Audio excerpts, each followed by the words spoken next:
Alright, we're just gonna jump right into this one. No skits, skits are stupid. Ready? Here we go. Spyborgs was released on... Whoa. No. Excuse me, we haven't even set up the intro yet.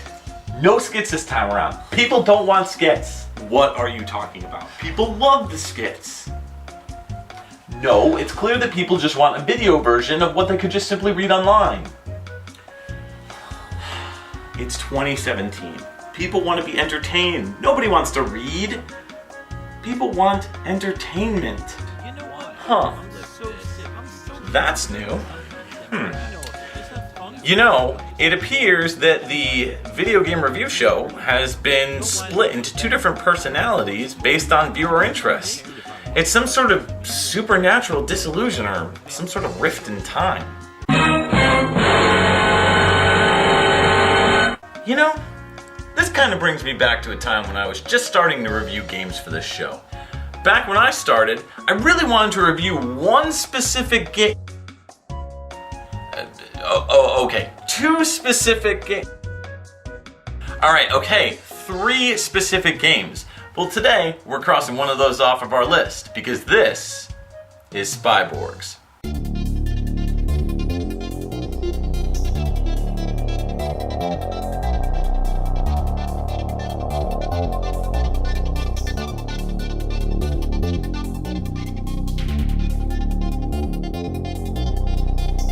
Much like my split personas in this episode, 2009's Wii exclusive title, Spyborgs, is a game that will definitely divide players. Developed by Bionic Games, the now defunct development team made up of an assortment of AAA developers, Spyborgs shifted from being a preteen Disney-influenced adventure game into a grittier animated beat-em-up. Because of internal struggles with publisher Capcom, Spyborgs was ultimately given a rushed development cycle after feedback from Capcom. But is the finished product one of the best games you've never heard of on the Nintendo Wii? Spyborgs tells the tale of 3 cyborg soldiers. Stinger, a blonde-haired quintessential badass with a gun for an arm, Clandestine, also known as Clan, the super-fast, slinky female ninja, and Bouncer, big, slow, powerful, and uses a mind link with another Spyborg friend. Voxel is a bit like the Splinter of the group, and trust me, the Teenage Mutant Ninja Turtles references are everywhere here. Take the intro cutscene for example.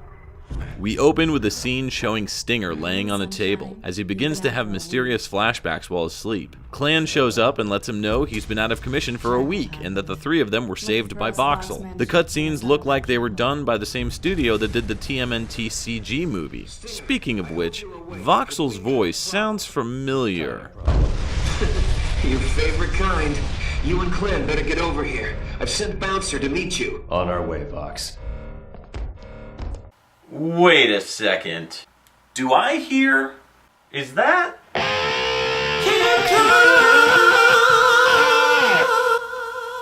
I mean, really, who doesn't love Cam Clark's voice? Sadist, that's who.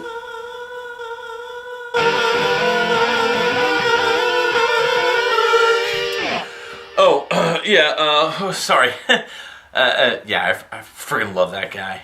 There's actually a pretty decent backstory that goes along with Spyborgs, but you may have to hunt for it. Essentially, Spyborgs used to be a much larger team of super secret cyborg agents, but they all started disappearing. One of their own, Jackal, is the source of their teammates vanishing, and even turning against them. A lot of this is laid out in prequel Webisodes that are available online on the official Spyborgs website, so I'd recommend watching those first before playing, just so you can get the gist of things. There's also a comic book prequel that's available on the official website too. It's clear that Bionic Games was trying to establish Spyborgs as a fully fleshed out, homegrown IP. Sadly, there was no sequel. But that's for discussion later on. Anyways, you get your choice between the 3 previously mentioned heroes. Using the analog stick on the nunchuck, you can move your character of choice around. At the beginning of each level, or if you die, you'll always be able to choose 2 characters, one to play as and the other as the AI partner. Or if you have a friend join you, it's easier to split the carnage amongst yourselves.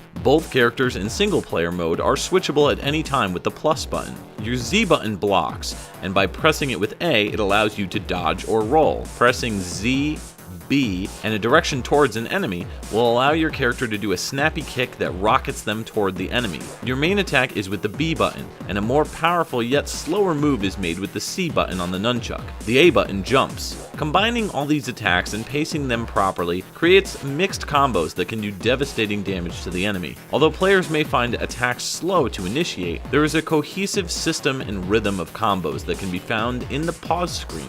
Spyborgs allows the option to choose whether or not you want motion controls, but before you switch to regular controls, first hear me out. There are a few instances where motion controls are used, and in my opinion they mostly work well. Hidden throughout all the levels are invisible boxes, enemies, and collectible cassette tapes. In order to see them, you use the Wiimote cursor to highlight over their silhouette. Then with a flick of the wrist and the press of the A button, the object will show up. The tapes are well hidden, and I definitely needed to go back into some levels to find them. But there's a decent amount of content to unlock, and as you get better at the game, you'll unlock more medals. These work like achievements and can net you more bonus content.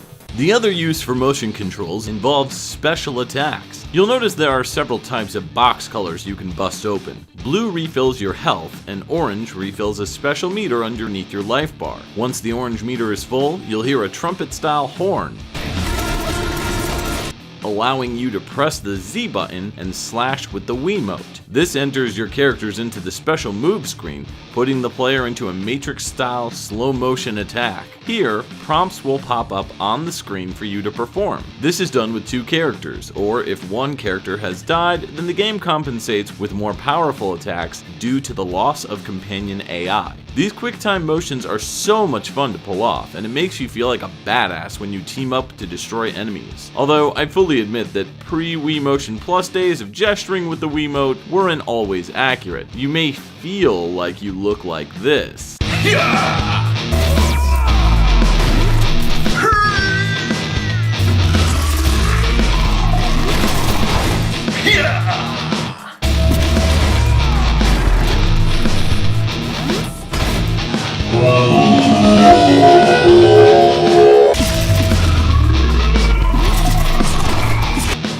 But in reality, you just look like this.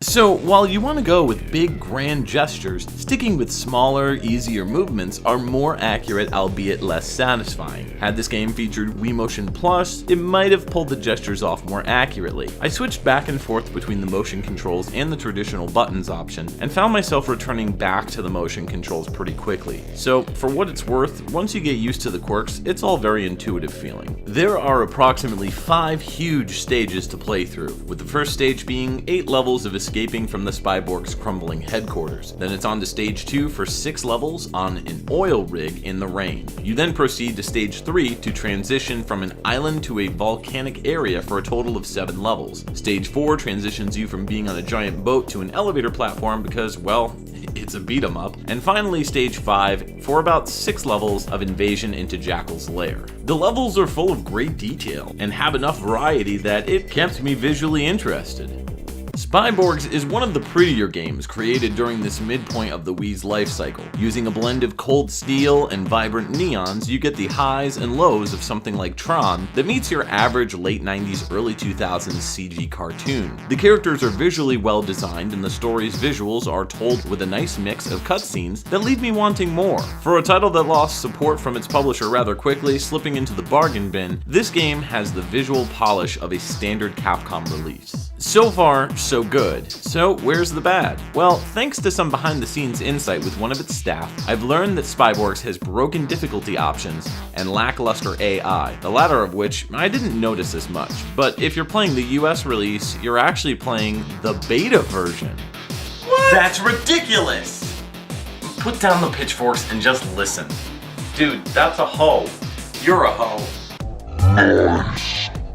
See, Capcom rushed development, mandating that Bionic had to finish the entire project in around 6 months. The team was given an ultimatum from Capcom USA, who is under pressure from their Japanese branch.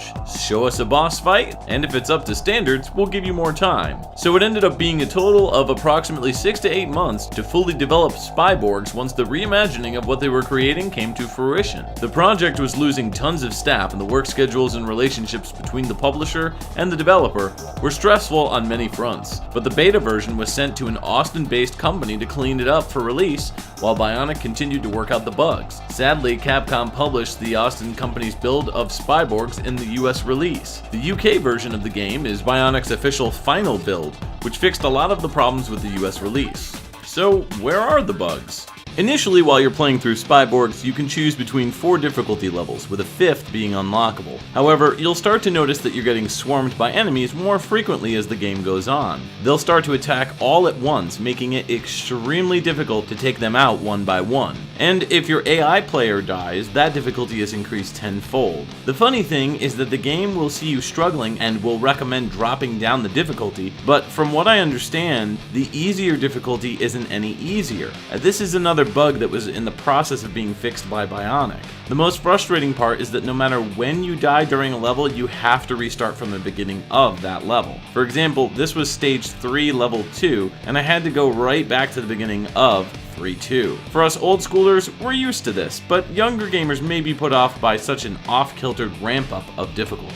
While the levels are well designed, there isn't that much to them regarding variety. Beat up a bunch of bad guys and get to the goal is pretty standard beat 'em up fare. I began to focus on what attacks worked and which ones didn't by trying different button combinations, and thankfully there are plenty of upgrades available to you at the end of each level, with 4 different categories listed: health, damage, moves, and special. There's a number of factors that improve your chances to reach a higher number of red points, mostly just chaining together as many attacks as possible. Your hit count is very important, and if you can make this work, you'll be able to increase your rank in these categories. However, once you start getting the rank up to the 3rd and 4th category, it's really difficult to max out your stats. By the end of the game, my characters just weren't strong enough to take on the robot cavalry I was up against. I had to go back and grind out weaker enemies in earlier levels so I could level up certain abilities. And my biggest issue here is that if you beat a level, you get a red point score, and even if you don't spend any of it, or if you do and then you move on to the next level, the score that you previously had is erased and your points disappear instead of being added to a new total. This makes achieving higher ranks completely frustrating.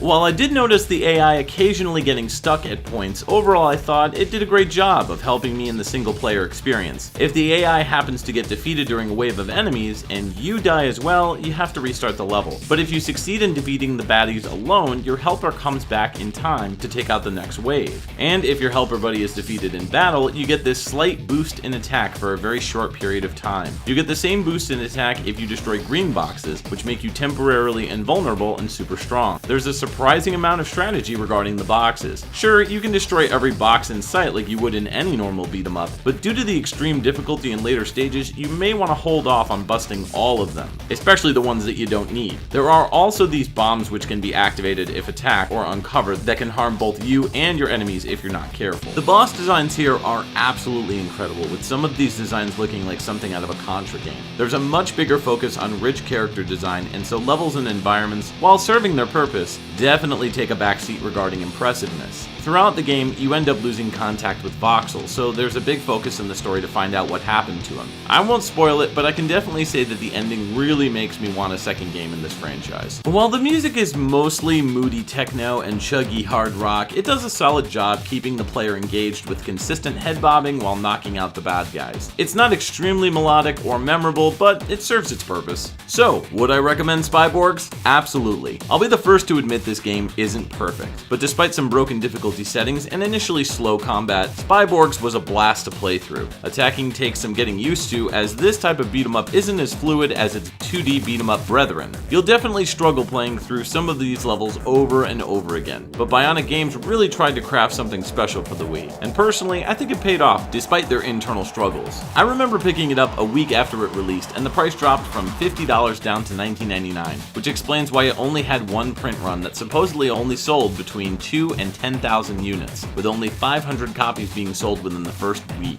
This is one gem that I suspect will be coveted and enjoyed by those who can rightfully appreciate it. Visually spectacular with a challenge the old schoolers might yearn for, in my opinion, Spyborgs belongs in every gamer's Wii library. Well, I suppose after seeing a review with minimal skit wackiness, it makes sense to do just a straightforward review. And while I can appreciate getting to the bottom line, sometimes, much like Spyborgs, it's the journey that you take in your craft that helps you complete the entire package. Skits and all. Man, suddenly I feel so refreshed and energized. I think I'm gonna go play Spyborgs again.